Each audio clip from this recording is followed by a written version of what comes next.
ಎಲ್ಲರಿಗೂ ನಮಸ್ಕಾರ. ಅರಿವೇ ಗುರು ಶೈಲಾ ಚಾನಲ್ಗೆ ನಿಮಗೆಲ್ಲ ಸ್ವಾಗತ. ಇವತ್ತು ನಾನು ವಿಶೇಷವಾಗಿರೋ ಒಂದು ಅಡಿಗೆದವನ್ನು ರೆಸಿಪಿನ ಹೇಳ್ತಾ ಇದ್ದೀನಿ. 2 ದೊಡ್ಡದಾಗಿರುವಂಥ ಬದ್ನಿಕಾಯಿನ ತಗೊಳ್ಳಿ.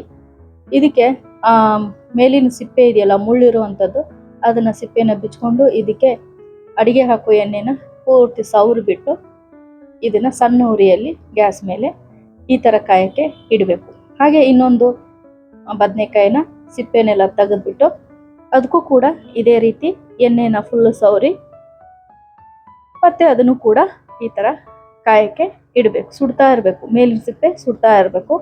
ಇದು ಏನಂದರೆ ಇದರ ರೆಸಿಪಿ ಹೆಸರು ನಮ್ಮ ಕಡೆ ಉತ್ತರ ಕರ್ನಾಟಕದ ಕಡೆ ಬದನೆಕಾಯಿ ಭರ್ತಾ ಅಂತಾನೆ ಹೇಳ್ತಾರೆ. ಇದು ಅರ್ಜೆಂಟಿಗೆ ಮಾಡುವಂಥ ಒಂದು ಪದಾರ್ಥ. ಈ ಕಡೆ ಬೆಳಗ್ಗೆ ಹೊಲಕ್ಕೆ ಹೋಗ್ತಿರ್ತಾರೆ, ಸ್ಕೂಲ್ಗಳಿಗೆ ಹೋಗ್ತಿರ್ತಾವೆ ಮಕ್ಕಳು, ಬೇಗನೆ ಅಡುಗೆ ಮಾಡಬೇಕಾದಾಗ ರೊಟ್ಟಿ ಹಂಚಿಟ್ಟು ಬಿಡ್ತಾರೆ. ಜೊತೆಗೆ ಅದ್ರ ಜೊತೆ ಪಲ್ಯ ಮಾಡಬೇಕು, ಸಾರು ಮಾಡಬೇಕು ಅನ್ನೋ ಗೋಜನೆ ಇಲ್ಲ. 2 ಬದ್ನಿಕಾಯಿ ಇದಾವ, ಅದರಿಂದ ಬೇಗನೆ ತಯಾರಾಗುವಂಥ ಈ ಬದ್ನಿಕಾಯಿ ಭರ್ತನ ಮಾಡ್ಬೋದು. ಹೀಗೆ ಹೊಳಸಿ ಅದನ್ನು ಪೂರ್ತಿ ಮೆತ್ತಗಾಗೋವರೆಗೂ ಉರಿಯಲ್ಲಿ ಸುಡಬೇಕು. ಮೊದಲೆಲ್ಲ ಒಲೆಯಲ್ಲಿಟ್ಟು ಸುಟ್ಬಿಡ್ತಿದ್ರು, ಈ ಗ್ಯಾಸ್ ಇರೋದ್ರಿಂದ ಗ್ಯಾಸ್ ಮೇಲೇ ಸುಡ್ತಾ ಇರೋದು. ನೀವು ನೋಡ್ತಿದ್ದೀರಲ್ಲ, ಪೂರ್ತಿ ಕೆಂಪಾಗುವಂಗೆ ಅದನ್ನ ಎಲ್ಲ ರೀತಿಯಿಂದ ಹೊಳಸಿ ಇಟ್ಕೋಬೇಕು. ಹೀಗೆ ಇಟ್ಟಾಗ ಅದು ಪೂರ್ತಿ ಸುಡ್ತಾ ಇರೋದ್ರಿಂದ ಪೂರ್ತಿ ಬಿಚ್ಚಲ್ಲ ಅದು ಸಿಪ್ಪೆನ. ಒಂದು ಸ್ವಲ್ಪ ಹೊತ್ತು ಆರಕ್ಕೆ ಬಿಡ್ತಾರೆ, ಅಂದರೆ ತುಂಬ ಕೈಗೆ ಬಿಸಿ ಬಿಸಿ ಆಗುತ್ತಲ್ಲ, ಅದಕ್ಕೆ ಏನು ಮಾಡ್ತಾರೆ, ಒಂದು 5 ನಿಮಿಷ ಆರಲಿ ಅಂತ ಹೇಳಿ ಆ ಕಡೆ ಅದನ್ನು ಎತ್ತಿಡಬೇಕು. ಹಿಂಗೆ 2 ಬದ್ನಿಕಾಯಿ ಆರಕ್ಕಿಟ್ಟು ಒಂದು 4 ಸಣ್ಣ ಬೆಳ್ಳುಳ್ಳಿನ ಎತ್ತಿಟ್ಕೊಂಡಾರ. ಇವು ನಾಟಿ ಬೆಳ್ಳುಳ್ಳಿ ಆಗಿದ್ರಿಂದ ಸಣ್ಣದವು. ಆರ್ಯಾವು ಈಗ 5 ನಿಮಿಷ ಆಯಿತು. ಇದನ್ನ 2 ತೆಗೆದು ಸಿಪ್ಪಿ ತೆಗಿಬೇಕು. ನೀಟಾಗಿ ಫುಲ್ ಸಿಪ್ಪಿ ತೆಗೆದಾಗಲೇ ಇದು ಚಟ್ನಿ ಕುಟ್ಟಕ್ಕೆ ಸರಿಯಾಗಿರ್ತೈತಿ. 2 ಪೂರ್ತಿ ಆರಿದ್ರಿಂದ ನೀಟಾಗಿ ಪ್ರತಿಯೊಂದನ್ನು ತೆಗಿಬೇಕು. ಈಗ ನೋಡ್ರಿ, ಇವರೆಲ್ಲ ತೆಗಿತಾ ಇದಾರಲ್ಲ, ಈಗೆಲ್ಲ ತೆಗೆದು ಪೂರ್ತಿ ತೋರಿಸ್ತಾರೆ ನೋಡ್ರಿ ಅವ್ರು. ನೋಡಿ, ಎಲ್ಲಿ ಉಳ್ದಿಲ್ಲ ಸಿಪ್ಪಿ. ಈ ಥರ ಫುಲ್ ರೆಡಿ ಮಾಡಿ ಇಟ್ಕೋಬೇಕು. ಈಗ ಚಟ್ನಿ ಕುಟ್ಟಕ್ಕ ಜೀರಿಗೆ, ಬೆಳ್ಳುಳ್ಳಿ, ಈ ಅಚ್ಚ ಖಾರದ ಪುಡಿ ಇಟ್ಕೊಂಡ ಕಲ್ಲಾಗ ಹಿಂಗೆ ಚಮಚೆಯಿಂದ ಸುಡ್ತಿರ್ತೈತಿ ದಿನ ಒಳಗ. ಈಗ ಚಮಚದಿಂದ ಸಣ್ಣ ಪೀಸ್ ಮಾಡಿ ನೋಡ್ರಿ, ಇನ್ನೂ ಹಂಗ ಆಯ್ತೈತಿ. ಪೀಸ್ ಮಾಡಿ ಇಟ್ಕೋರಿ. ಇದನ್ನ ಸ್ವಲ್ಪ ಸಣ್ಣಗ ಕುಟ್ಬೇಕು, ಯಾಕಂದ್ರೆ ಸ್ವಲ್ಪ ಇದು ಆರ್ಬೇಕಿದು. ಹೀಗಾಗಿ ಅವರು ಸ್ವಲ್ಪ ಜಜ್ಜಿ ಈಗಲೇ ಮೆತ್ತಿಗಿರ್ತೈತಲ್ಲ, ಸಣ್ಣಗ ಮಾಡಕತ್ತಾರ. ಹಿಂಗೆ ಪೂರ್ತಿ ಸಣ್ಣ ಆದಮೇಲೆ ನೆಕ್ಸ್ಟ್ ಏನು ಹಾಕೋಣ ಅಂತ ನೋಡೋಣ ಬರ್ರಿ. ಇದನ್ನು ಸ್ವಲ್ಪ ಸೈಡ್ ಸರಿಸಿ ಬೆಳ್ಳುಳ್ಳಿ ಸುಲಿದು ಇಟ್ಕೊಂಡಿರ್ತಾರಲ್ಲ, ಅದನ್ನು ಕೂಡ ಸಣ್ಣಗೆ ಹಾಕಿ ಜಜ್ಬೇಕು. ಬೆಳ್ಳುಳ್ಳಿ ಆದ ತಕ್ಷಣ ಈ ಜೀರಿಗೆ, 1 ಚಮಚೆ ಅಷ್ಟು ಜೀರಿಗೆ ಐತದ, ಅಳತಿ ಮಾಡಿ ನೋಡಿದ್ರೆ 1 ಚಮಚೆ ಐತಿ. 1 ಚಮಚೆ ಜೀರಿಗೆನ ಸಣ್ಣಗೆ ಕುಟ್ಟಬೇಕಲ್ಲಿ. ಅಂದರೆ 1 by 1 ಹಾಕಿದ್ರೆ ಅದು ಚಟ್ನಿ ಚಂದ ಭಾಳ ಆಗುತ್ತೆ. ಬದ್ನಿಕಾಯಿ ಭರ್ತಾ ಬಿಸಿ ರೊಟ್ಟಿ ತಿಂದರೆ ನೀವು 1 ಅಲ್ಲ 4 ರೊಟ್ಟಿ ತಿಂತೀರಿ. ಈಗ ಬೆಳ್ಳುಳ್ಳಿನೂ ಕುಡ್ಕೊತು, ಜೀರಿಗೆನೂ ಕುಡ್ಕೊತು. ಇನ್ನು ಕೊನೆಯದಾಗಿ ಏನು ಹಾಕೋದು, ತುಂಬ ಸಿಂಪಲ್ ಐತಿ. ನೀವು ಆರಾಮಾಗಿ ಮಾಡಿ ರುಚಿಕಟ್ಟಾಗಿ ಸವಿಬೋದು.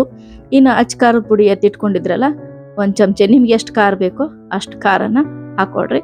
ಮತ್ತು ಅದನ್ನೂ ಪೂರ್ತಿ ಸೇರಿಸ್ಕೊರಿ. ಅಂದರೆ ಪ್ರತಿಯೊಂದೂ ಈಗ ಹಿಂಗೆ ಸೇರಿಸ್ಕೊತಾ ಇರಂಟ್ಲೆ ಅದ್ರದ್ದು ಟೇಸ್ಟು ಚೆನ್ನಾಗಿರುತ್ತೆ. ಆಮೇಲೆ ಉಪ್ಪು ನಿಮ್ಗೆ ರುಚಿಗೆ ಎಷ್ಟು ಬೇಕೋ ಅಷ್ಟು ಉಪ್ಪನ್ನು ಹಾಕೋರಿ. ಮುಗೀತು. ಈಗ ಬೇಕಾದವರು ಚಂದ ಕಾಣಲಿ ಅಂತ ಕರಿಬೇವು ಹಾಕೋಬೋದು, ಕೊತ್ತಂಬರಿ ಹಾಕೋಬೋದು. ಇವ್ರೇನಿಲ್ಲ, ಸಿಂಪಲ್ ಇವರು.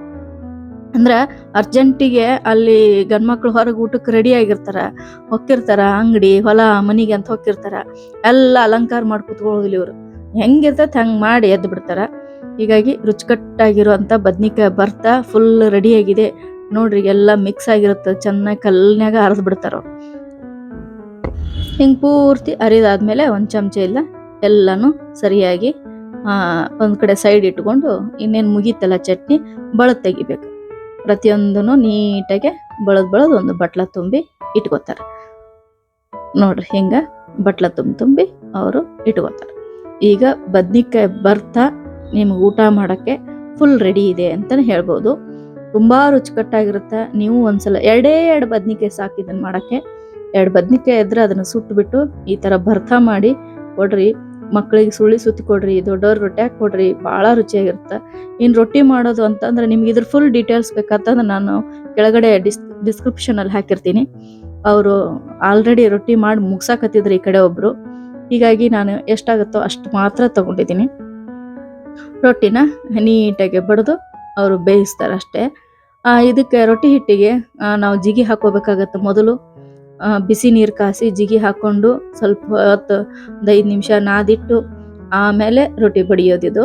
ನಿಮಗೆ ಪೂರ್ತಿ ರೊಟ್ಟಿ ಬರೋದೇ ಇಲ್ಲ, ನಾವು ಹೆಂಗೆ ಫಸ್ಟಿಂದ ಮಾಡೋದು ಕಲಿಬೇಕು ಅಂತಂದರೆ ನಾನು ಡಿಸ್ಕ್ರಿಪ್ಷನಲ್ಲಿ ಹಾಕಿರ್ತೀನಿ, ಅಲ್ಲಿ ಹೋಗಿ ಒತ್ತಿಬಿಟ್ಟು ನೋಡ್ಬೋದು. ನೀವು ರೊಟ್ಟಿ ಮಾಡೋದ್ರದ್ದೇ ಎಷ್ಟೊಂದು ವಿಡಿಯೋಗಳದಾವು, ನೋಡ್ಬೋದು ನೀವು ಹೋಗಿ.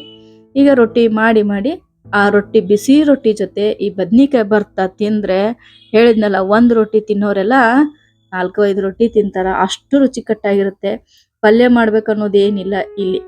ಅದೊಂದು ಬದ್ನಿಕಾಯಿ ಭರ್ತಾ ಒಂಚೂರು ಎಣ್ಣೆ ಹಾಕೊಂಡು ತಿಂದ್ರಂತೂ ಮುಗಿದು ಹೋಯ್ತು. ಅಮೃತ ಅಂತ ಹೇಳ್ತಾರಲ್ಲ, ಊಟನೇ ಅಮೃತ ಅಂತ ಹೇಳ್ತಾರಲ್ಲ, ಆ ಥರ ನಿಮಗೆ ರುಚಿಕಟ್ಟಾಗಿರುವಂಥ ಊಟ ಸಿಗುತ್ತೆ.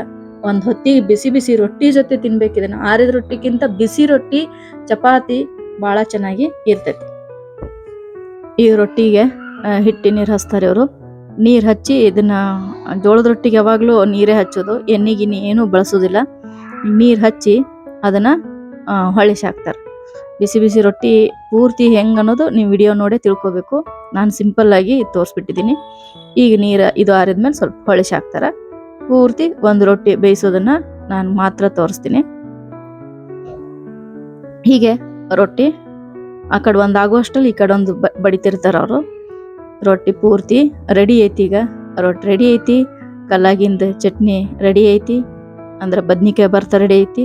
ಜೊತೆಗೆ ಬದ್ನಿಕಾಯಿ ಭರ್ತಾ, ಒಂದು ಕಾಳು ಪಲ್ಯ, ಚಟ್ನಿ, ಉಳ್ಳಾಗಡ್ಡಿ, ಸೌತೆಕಾಯಿ ರೆಡಿ. ಶೈಲಾ ಮಿಸ್, ಎಲ್ರಿಗೂ ನಮಸ್ಕಾರ. ನಾನು ನಿಮ್ಮ ಶೈಲಾ ಮಿಸ್ ಅಂತ ಬರ್ತಾರಲ್ವ ಶೈಲಕ್ಕ, ಅವರು ಅರಿವೇ ಗುರು ಶೈಲಾ ಅಂತೇಳಿ ಈ ಚಾನಲ್ ಹೆಸರು. ಆ ಚಾನಲ್ ಮುಖಾಂತರ ಅವರು ಮಿಸ್ ಆಗಿ ಅಂದ್ರೆ ಪಾಠಗಳನ್ನ, ಕನ್ನಡ ಪಾಠಗಳನ್ನ ತಿಳಿದೇ ಇರುವಂತ ಮಕ್ಕಳಿಗೆ ತಿಳಿಯೋ ಹಾಗೆ ಪಾಠಗಳನ್ನ ಹೇಳ್ತಾರೆ. ಜೊತೆಗೆ ರೇರ್ ಆಗಿರುವಂತ ಮಾಹಿತಿಗಳು, ವ್ಯಕ್ತಿಗಳ ಪರಿಚಯ ಮಾಡಿಸ್ತಾರೆ. ಹಾಗಾಗಿ ಎಲ್ರು ಅರಿವೇ ಗುರು ಶೈಲಾ ಚಾನಲ್ನ ಸಬ್ಸ್ಕ್ರೈಬ್ ಮಾಡಿ.